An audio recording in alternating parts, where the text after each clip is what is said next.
everyone. Welcome to the 5 Beer Plan. I'm Brian, and this is the ongoing saga of an everyman's amp trail. In this episode, I kick off with fermentation in the homebrew project, fire up the mash shift drive for a journey back in time to ancient Greece, throw some kindling on the fire with the first part of my interview with Dan and Eric from Campfire Brewing, and review Black Spot from Tactical Brewing.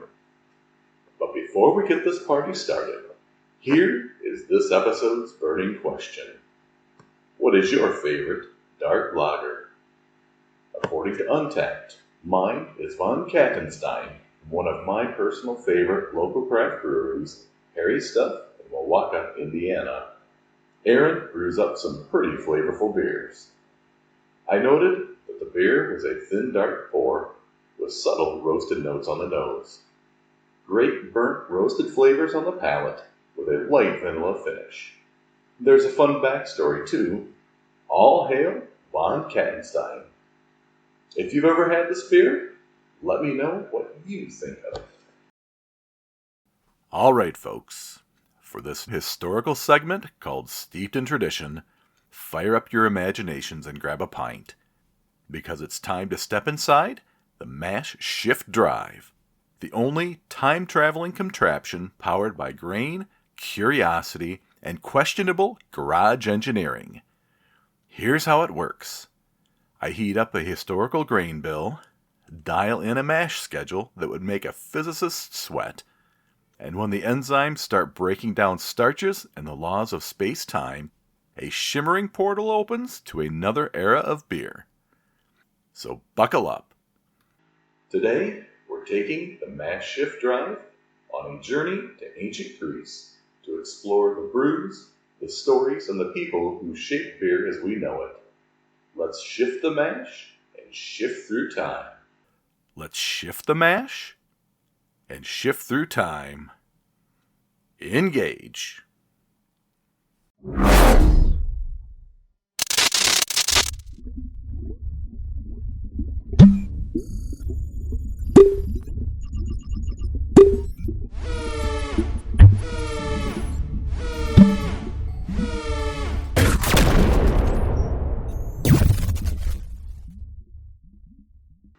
I started out my research thinking this would be a fairly short segment, simply because wine is such an important beverage to that region of the world.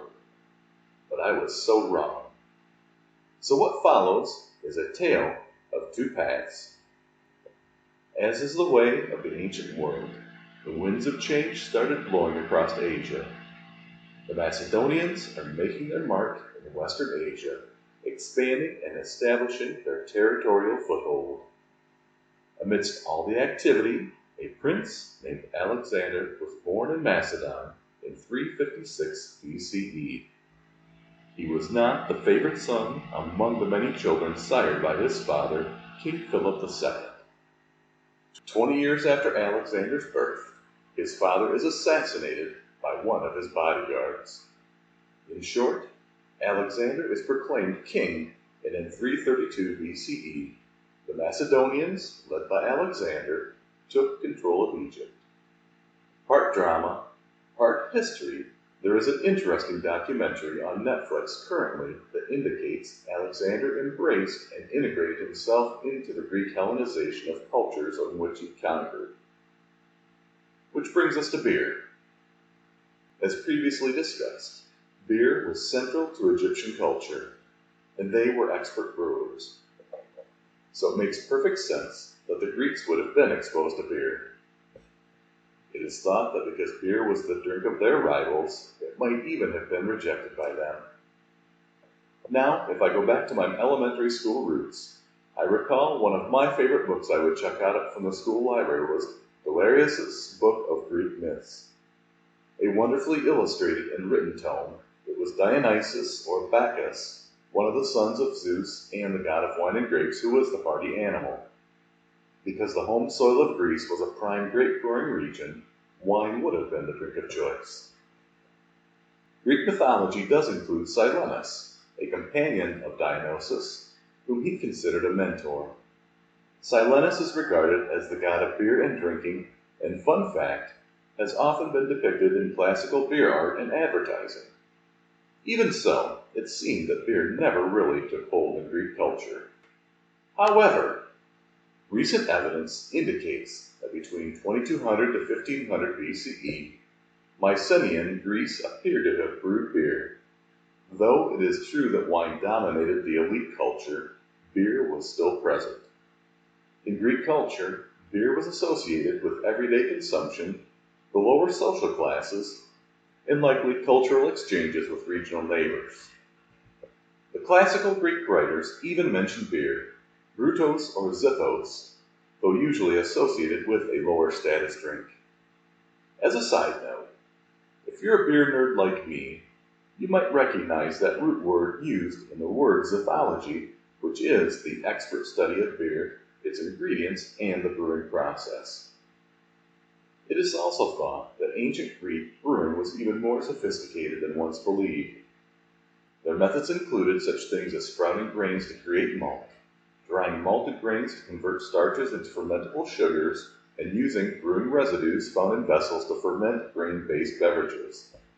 This might sound a bit familiar, as it is similar to brewing traditions and suggests that beer was integrated into daily life more than classical writers might indicate. So there you have it, the classical and historical paths of beer in ancient Greece. In this segment of Homebrew Hijinks, where I document my homebrew adventures, I pitch the yeast and ferment a ray of sunshine. Now that the wort was cooled to 70 degrees Fahrenheit, it was time to pitch the yeast. During the cooling process, I prepped all my equipment, sanitizing the fermenter, airlock, wrapped bill, kitchen shears, metal spoon, yeast pack, and a 1-cup Pyrex measuring cup.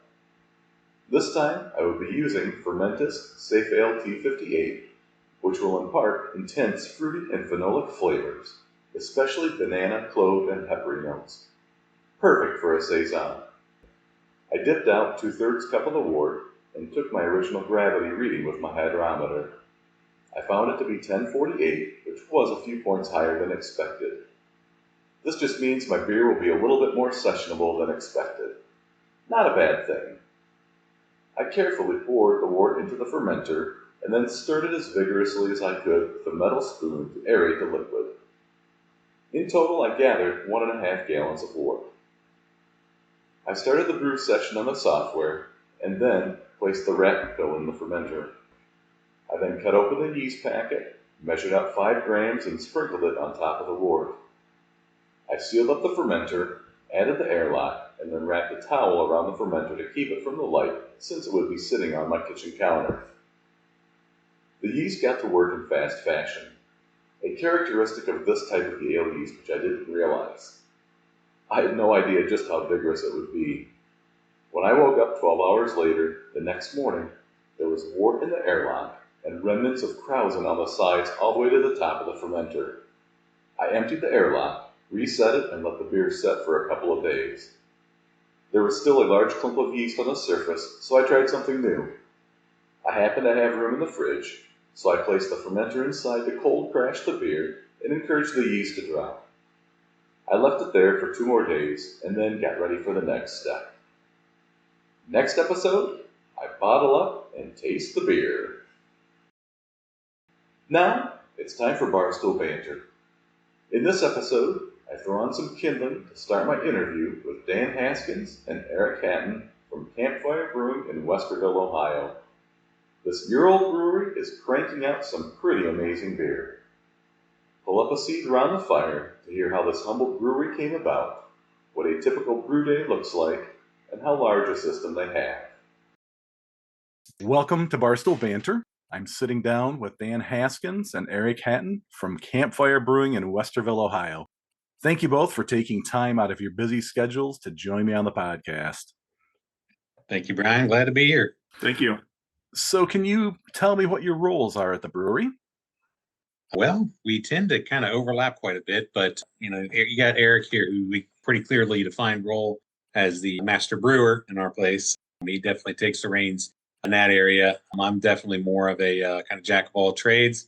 I really kind of help out managing all of our events and any kind of uses of our space for people that want to utilize kind of the indoor and outdoor activities. I make sure and keep everybody aware of what's going on, making sure that everything's running smoothly. I've been setting up all of our live music that's going to be coming up this spring and summer. So I'm kind of the marketing events kind of guy, but definitely we need to be able to wear multiple hats when time is limited and we need to be able to help each other out. So how long has Campfire Brewing been open? Yeah, we celebrated our 1-year anniversary on January 11th. Oh, congrats. Awesome. So in the making for a while, but yeah, we've been open for just over a year. So I know a little bit of your origin story from one of my friends, David Young from Buckeye Brewcraft. Can you tell my listeners a little bit more about how Campfire Brewing started? Eric, you can certainly speak to the relationship with I'll let David. you start this one, Dan. You tell the story a little bit better than I do. All right. So, yeah, if you want to go back in the Wayback Machine with us, Eric and one of our other partners, Brett, and I are all next door neighbors. We all actually kind of moved into the neighborhood about the same time, about, 11 years ago or something like that? Yeah, it's been 10, 11 years. Yeah, actually, to be honest, one of the first things that bonded all of us was when Eric realized or noticed that I was brewing in my driveway. My driveway faces his house. And, I was brewing with a different group at the time. When he came over and kind of introduced himself, he said, hey, what are you brewing today? When you get the homebrew setup going in the driveway, it was almost everybody comes up and says, hey, what are you doing? You deep frying a turkey or something? But when he came up and immediately asked, what are you brewing? I was like, just kind of like raised my eyebrows, like, oh, this guy knows what he's talking about. Like, I guess maybe I should get to know him. Yeah. So come to find out, Eric had been doing the same thing on his back patio, which I couldn't see from my house. So I never knew he was doing the same thing. Yeah. So that was a match right there. And we hit it off. And, my other group kind of fizzled out. We were just kind of doing it every once in a while. And like one of the guys moved and we just kind of went our separate ways. But luckily I got to keep most of that equipment. So we ended up kind of cobbling together our own home set, and Brett, our other neighbor, we all started doing it every once in a while, just as a fun thing to do, probably only like once a month, something like that. Then COVID hit. And really COVID was kind of the catalyst to what became ultimately Campfire Brewing, because it really was kind of our bonding experience, our only thing that was really kind of keeping us sane at the time. We had to figure out something that we were going to do outdoors, because we all had young kids at the time. And really it was the kids that were kind of bringing us together. We were like, what, can't do this to these kids. We ultimately kind of bonded together. But the adults, Eric, Brett, and I would do our thing on Saturday mornings, start out at 8 or 9 a.m., depending on whenever I woke up. I was never the first one, but yeah, we'd brew it, and then we would have it with the rest of the neighbors that we were kind of bubbled together with, and share the brews that we were making. And even for us beer drinkers, we were still making more than we could really ever drink ourselves. So, we naturally would love to share it with our neighbors. And, we started getting pretty good and good feedback and whatnot. So naturally the engineering curiosity kind of, kicked in, and we're like, okay, so why? Were we really kind of getting good at this? And that kind of led us down our path of knowledge of figuring out what does what with the process of beer making. And, kind of when COVID lifted, we had that kind of discussion, like, which direction are we going to go? Like, do we just kind of put this on the back burner and be like, oh, that was fun? Or do we actually kind of pursue this? We would talk around the campfire all the time. It's like, oh, we should really do this. And ultimately, we doubled down on it. Yeah, we ultimately did. We doubled down on it and brought along our fourth partner, Roland. But he is Brett's brother-in-law, and he was kind of he kind of filled the role of the need that we had. We knew we needed somebody to kind of be our numbers guy and our accountant type of partner, and he filled that role great and kind of gave us the kick in the butt that was needed for the rest of the three of us to be like, all right, let's make this thing real. So it took the next couple of years to try to figure out, how do we open a brewery? How do we run a business? How do we convince our wives that this is actually real? That was probably the hardest part of the whole process. But when they really saw how much effort, commitment, and drive we had to make this thing happen, they bought in. We found a place, kind of the rest is history. So, yeah, I mean, there's never a point where we're stopping our learning process, but there was certainly a lot that we had to figure out as we went.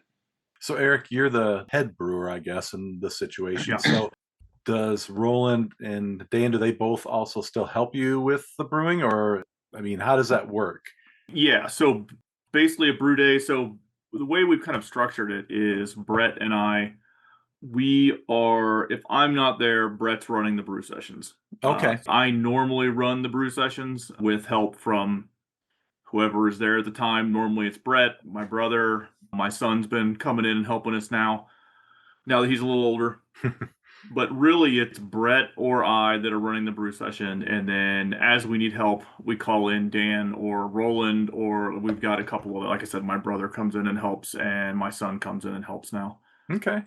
So, what does a typical brew day look like for you? Are you brewing multiple batches or? Just one. As we cobbled together our brew system, we went out on auction sites and found basically all of our equipment.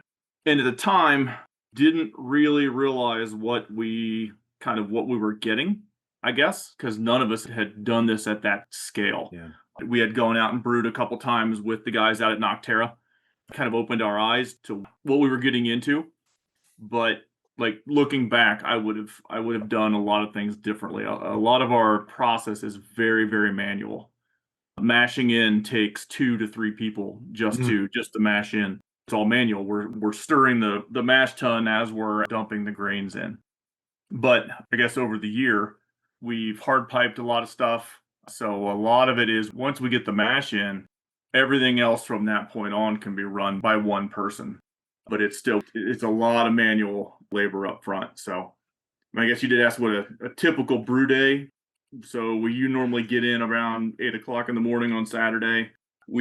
Not Dan. Dan takes around 11. So we roll in around 8:00. Most of our grains, we have a small grain mill. So our base grain, we're getting already pre-milled. All of our specialty grains, we usually have to mill those day of. So we're milling the grains, and then somebody's usually milling, and then somebody is getting the water ready in the mash tun. Then once that's ready, we're mashing in, and then basically it's going to sit for an hour. I'm usually the one that's back in the brewery kind of taking care of all the things that have to go on back there. And then there's always maintenance to do. So Brett and whoever's there usually go off and do the maintenance things. I was going to say, Mr. Fix-It. Yeah, Mr. Fix-It. Brett. So then, basically, once the mash is done, we do our sparge. We get it into the boil kettle, boil for an hour. Once that's done, we whirlpool and we cold crash and get it into the fermenters. And normally that process takes, actually, it's been taking around 6 hours now. We're done usually around 2:30. If it's a bigger beer or something that we've got to do, like our Hot Monster, will take a little bit longer because we were whirlpooling with the hops, and that takes a little bit longer. Or if we have a longer mash or we have a longer boil, we can get around 3:30. But usually around 2:30, 3:00, we're done. How large of a brew system do you have? 5-barrel system. Okay. You mentioned that you split the beer off into your fermenters. So do you have a couple different fermenters, a couple different bright tanks, that sort of thing as well? Yeah, so we've got a bright tank that we use kind of basically for flavoring right now. We split stuff off on that if we want to age. I think we did a habanero stout, but we've got 5-barrel fermenters and 2 10-barrel fermenters. So this weekend we'll be brewing our Chupacabra brew, which is our Mexican lager. We're going to brew Saturday and Sunday, and we'll fill up one of the 10-barrel fermenters and let that go for a month and a half, and then have that out sometime this spring. That sounds pretty amazing. What goes into that particular beer? I'd have to look up the exact recipe, but it's a Mexican lager. We've got flaked corn. Yeah, you're gonna catch me off there. But I mean, do you use like lime in it? No. It's a straight up Mexican lager. We have limes and jalapeno that we put in it afterwards. So if a customer, like I think our bartenders came up with the jalapeno idea. We don't put any lime in it until the customer asks for it. Okay, more of as a garnish than anything else at that point. Exactly. Okay. Little flavoring. Nice. And it's probably our most popular beer last year. Yeah. And it's been gone all winter, so I think people are going to be clamoring for it when it comes back out. especially as cold as it's been. Yes. It'll be ready for that and warmer weather. I like your logo, and I know it plays into the whole background of talking around the campfire. It's really simple and effective. I think it's iconic. A little bit of hops in there, I see. I think there's some grain stalks in it. Really very cool. Who came up with that idea? We batted around. I've almost forgot the story behind it. Yeah, there's a whole story behind this, though. There actually is a story behind it. To be honest, I hadn't told it in a little while. No, the impetus and actually the name came from when we were doing a brew session. Time it was over at Eric's. We did most of them over at Eric's after things let up from COVID, and we weren't in the backyard as much. So we were over at Eric's, and naturally all of our kids are kind of running around. We're trying to keep them occupied, and usually we would give them just chalk. So they'd be doing chalk stuff all the time, and because we were trying to come up with a name for ourselves. To be honest, we were struggling with that. And Brett's oldest daughter, we're like, "Hey, Leah, why don't you draw us a logo for our brewery?" And that was all we said to her. And then we kind of went back to our brew session, and then a few minutes later or whatever, we turned back around, and she'd just drawn a campfire, and not too dissimilar from what we have on our shirts and on our his hat there. So it was just a simple fire, wood. We were like, "Oh, campfire. Oh, that kind of makes sense," because we would always be drinking around the campfire, having all these conversations about having a brewery, and just kind of clicked. So we ran with that and made sure that nobody else had that name at the time. which was shocking. Exactly. Nobody had taken that name. Well, apparently we ended up beating Camp Brewing by 2 months or something like that. Who wanted that name? This is what I'm told. I haven't talked with those guys yet. So we found that we could keep that, and then kind of ran with it. And so we took kind of the basic idea, and one of my good buddies, Scott Geller, he's a graphic designer. We kind of pulled him into the mix, and he helped us come up with a actual logo of what ultimately we came to finalize. And kind of the little nod to the 4 owners are the 4 stars at the top of the flame, which kind of signify the night sky that we were always under. Having those discussions around the campfire. So there's a little bit of subtlety in there, but the cool story is, it kind of was very much family story that, the name and the logo came from. Yeah, that's very cool. It's very fitting too. But what I wonder is who's the small star? Who got the short end of the stick here?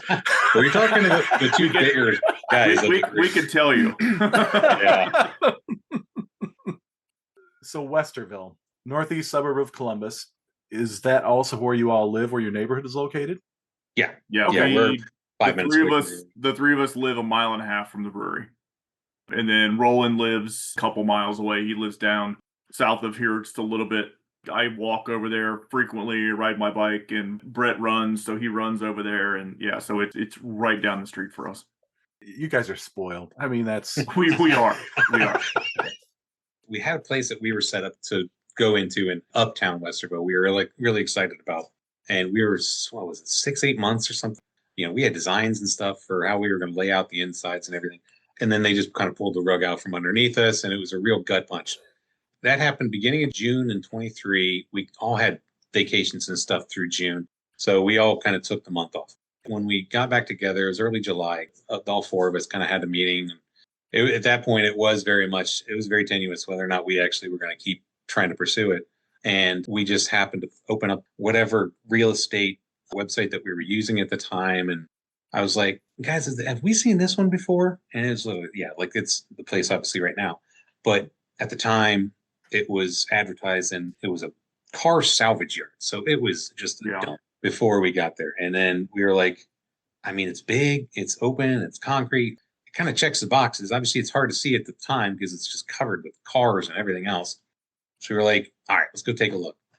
We've been walking through, over top of cars and everything else. We realized the potential of the place, and thankfully things kind of came together. But that was very much a shot in the dark and it just popped up at the exact right time for us. So, were you able to go outside, Brian, when you were there last time? I think it might have been dark when we got there because might have been December. Next time you're there, walk out back.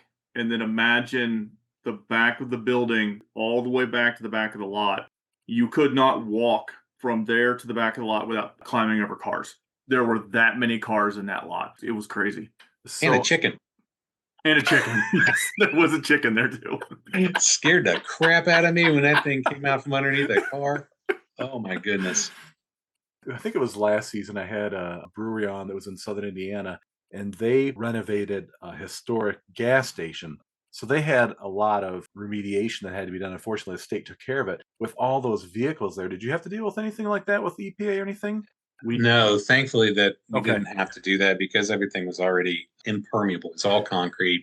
We weren't draining anything. It wasn't capturing any oils or whatever. It was a pure salvage yard. So it wasn't something we had to concern ourselves with. And that was something, coming from my civil engineering background, I'm like, yeah, I hope that's not something we have to worry about. So thankfully it wasn't. Yeah, it took them a couple months, but they removed all of those cars. We didn't have to do anything with that, which was kind of nice.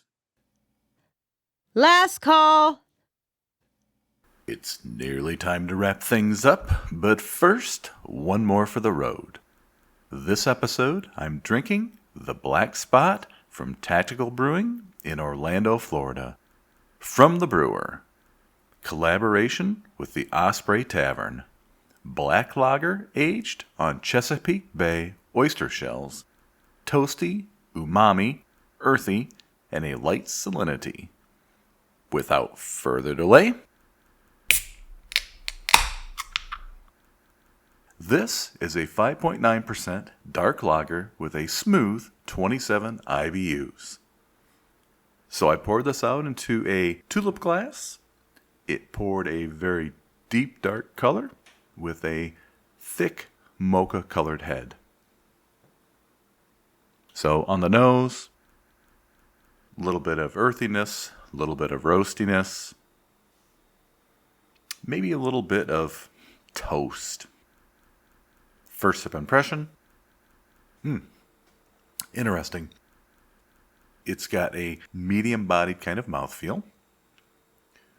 Initially, it gave me exactly what I would expect from a dark lager. A nice roastiness. But then, it kind of morphed into, as it mentioned, into a little bit of umami. And then even just a little bit of saltiness in there. Yeah, it's just very, very interesting. I'm just thinking about it. I'm not sure that I've had any beers with oysters in them. Maybe one other one. I'd have to go back and take a look. It's not off-putting at all. I think it's very interesting that it gives just a little bit of character to this. It just gives a little bit of extra, just depth to the flavor of this beer. If I didn't know that there were oyster shells that this was conditioned on, I would just have thought that perhaps they added a little bit of maybe some dark sea salt or something like that into the mix. It's an interesting beer. I like the character. And of course the name is cool too, the Black Spot. So for anybody that is familiar with the Pirates of the Caribbean franchise, you might remember that poor old Jack Sparrow got that black spot in the second movie, if I remember correctly. So I give this one a high 3.5 tasters out of 5 on the flight board. Cheers, Tactical Brewing. I'm always looking for new craft beverages to review. So if you've got one from your favorite local craft brewery, meadery, or cidery you'd like me to drink and describe, reach out and let me know. That's all for this episode of the 5 Beer Plan. With so many podcasts out there, thanks for choosing to listen to mine. Join me next time as I continue my conversation with Dan and Eric from Campfire Brewing, then bottle up and taste the homebrew project. Remember to hit the subscribe button on your preferred podcast platform to be notified of new episodes. Follow me on Instagram as well, 5 Beer Plan 2022, to see what is happening on my personal ale trail. I'd love to hear from you, and there are several ways you may do so. Leave a comment for this episode on Spotify. Direct message me on Instagram, or email me directly, 5beerplan@frontier.com. Be sure to support your local breweries, choose your beers wisely, and drink them responsibly. Until next time, keep walking your ale trail. Stay thirsty, my friend.